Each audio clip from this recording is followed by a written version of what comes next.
போதைப் பொருள் வைத்திருந்ததாக தொடரப்பட்ட வழக்கில் போதிய சாட்சியம் இல்லாததால் ஜெயலலிதாவின் முன்னாள் வளர்ப்பு மகன் சுதாகரன் விடுதலை செய்யப்பட்டுள்ளார்.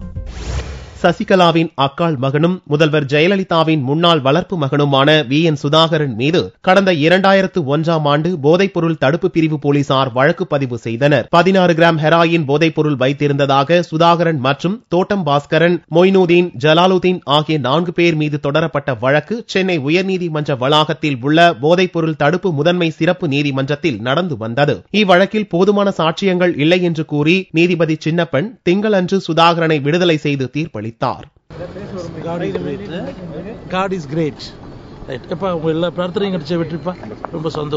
திரு சுதாகரன் அவர்கள் மீது 16 கிராம் பிரவுன் சுகர் வைத்திருந்ததாக ஒரு வழக்கு புனையப்பட்டிருந்தது.